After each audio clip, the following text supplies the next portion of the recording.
आज के इस लेक्चर में मैं आपको बताने जा रही हूँ कि ऊष्मागतिकी के प्रथम नियम की क्या सीमाएं हैं और ऊष्मागतिकी के द्वितीय नियम की आवश्यकता क्यों पड़ी। ऊष्मागतिकी का जो प्रथम नियम है, जिसे हम ऊर्जा संरक्षण का नियम भी कहते हैं, उसकी कमियों का हल ढूंढने के लिए द्वितीय नियम की आवश्यकता हुई। प्रथम नियम की कुछ सीमाएं हैं, जैसे कि यह प्रक्रम किसी प्रक्रम के घटित होने की संभावना की ओर इंगित नहीं करता है। यह केवल किसी भी प्रोसेस के होने की प्रक्रिया के फलस्वरूप होने वाली ऊष्मा के एक रूप से दूसरे रूप में परिवर्तन को दर्शाता है। उदाहरणतः ऊष्मागतिकी का जो प्रथम नियम है वो प्रक्रम की किसी भी प्रोसेस की स्पॉन्टेनिटी के बारे में कोई जानकारी नहीं देता है। दूसरी इसकी जो सीमा है कि इस नियम में किसी भी प्रोसेस में ऊष्मा का समतुल्य रूप से कार्य में परिवर्तन दर्शाया गया है, लेकिन प्रायोगिक रूप से यह संभव नहीं है। जब किसी तंत्र की अवशोषित ऊष्मा के द्वारा कार्य किया जाता है या कार्य होता है तो इसका कुछ भाग परिपार्श्व में भी चला जाता है या घर्षण आदि में व्यय हो जाता है। ऊष्मागतिकी के प्रथम नियम की सीमाओं की पूर्ति करने के लिए द्वितीय नियम की आवश्यकता हुई, जिसके अनुसार समस्त स्वतः प्रक्रम यानी जो स्पॉन्टेनियस प्रोसेसेस हैं ऊष्मागतिकी रूप से अनुत्क्रमणीय होते हैं तथा साम्यावस्था की ओर अग्रसर रहते हैं, जैसे गैस का उच्च दाब से निम्न दाब की ओर विसरण, उच्च तापीय निकाय से निम्न तापीय निकाय की ओर ऊष्मा का प्रवाह। किसी तंत्र की ऊष्मा का पूर्ण रूप से कार्य में रूपांतरण तंत्र या परिपार्श्व में कोई परिवर्तन हुए बिना संभव नहीं है। इसका कुछ भाग अन्य रूप में भी परिवर्तित हो जाता है। ऊष्मागतिकी का द्वितीय नियम है, इसके कुछ डिफरेंट स्टेटमेंट्स हैं, इन्हें हम यहाँ देखते हैं वन बाय वन। क्लॉसियस के अनुसार ऊष्मागतिकी का द्वितीय नियम ये कहता है कि एक चक्रीय रूप से चलने वाली ऐसी मशीन बनाना असंभव है जिसका तली प्रभाव निम्न तापीय निकाय से उच्च तापीय निकाय की ओर ऊर्जा का ऊष्मा के रूप में स्थानांतरण करता हो। It means the entropy of an isolated system cannot decrease during a natural process. इस प्रकार के उपकरण को द्वितीय कोटि की शाश्वत गति वाली मशीन भी कहते हैं। और केल्विन के अनुसार एक चक्रीय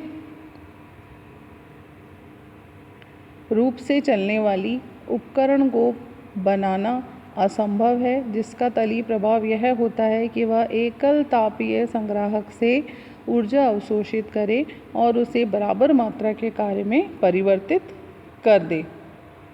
Kelvin defined the second law as a process whose only effect is the complete conversion of heat into work.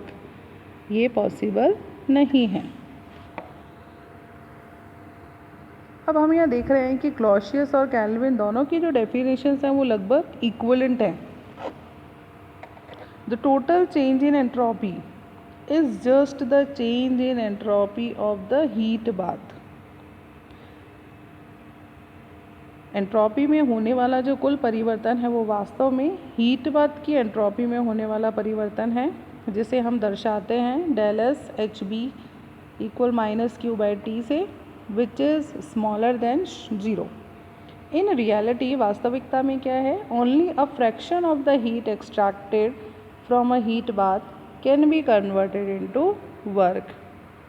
A machine that converts heat into work is called heat engine. इस तरह की एक machine को heat engine कहा जाता है जो कि हीट को कार्य में परिवर्तित करती है।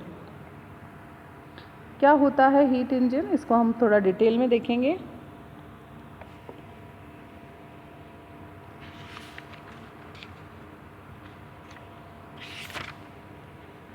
इसे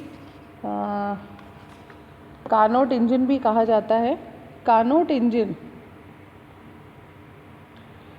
हम एक किस तरह की मशीन बना सकते हैं? We can build machines which converts part of the heat taken from a heat bath into work, जो कि हीट बाथ से जो ऊष्मा लेती हैं उसे वर्क में परिवर्तित कर देती हैं। These could work provided this these could work provided total entropy in the process increases. इससे क्या होता है, इस पूरे प्रक्रम के अंदर जो एंट्रोपी का मान है वो बढ़ जाता है। Such a machine would operate in the following steps, इस पर कई स्टेप्स में ये मशीन काम करती है। Extract some heat Q1 from a heat bath at temperature T1, एक हीट बाथ जिसका तापमान T1 है उससे Q1 ऊष्मा ये अवशोषित करता है, इस ऊष्मा को कार्य में परिवर्तित करता है और जो बाकी की ऊष्मा है Q2 उसे दूसरे हीट बाथ में ट्रांसफ़र कर देता है जो कि T1 से कम तापमान पर होता है। तो Q2 का मान यहाँ पर होगा Q1 माइनस W।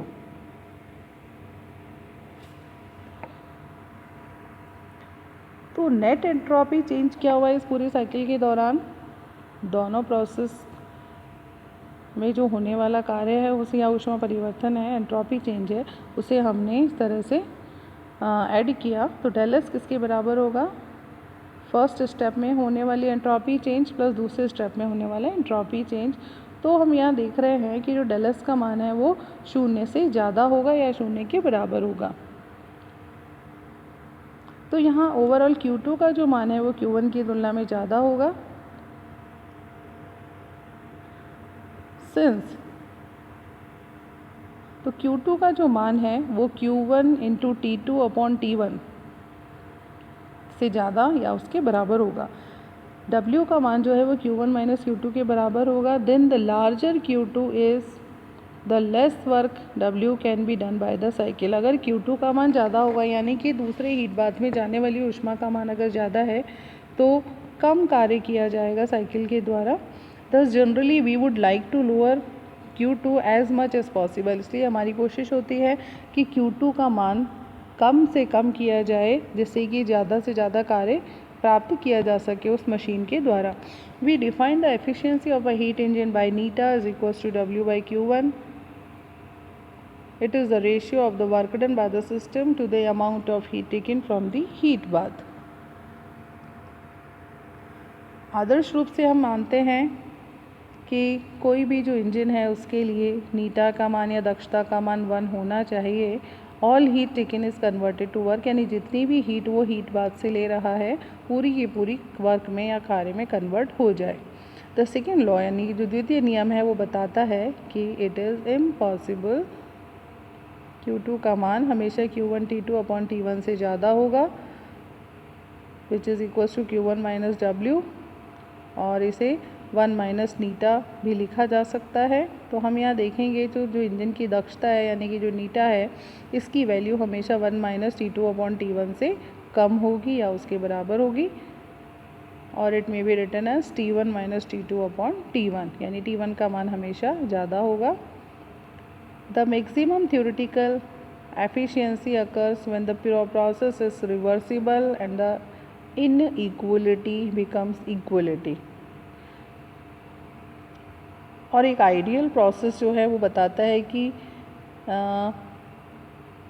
वो हमेशा मैक्सिमम एफिशिएंसी के साथ होता है जिसे कार्नोट साइकिल कहा जाता है। कार्नोट साइकिल एक आइडियल प्रोसेस है और इसके लिए जिससे प्राप्त होने वाली जो दक्षता है उसका मान सबसे ज़्यादा होता है।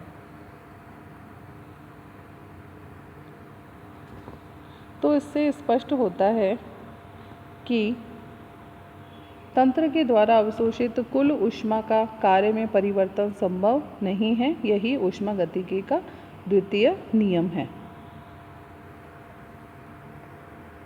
Thank you.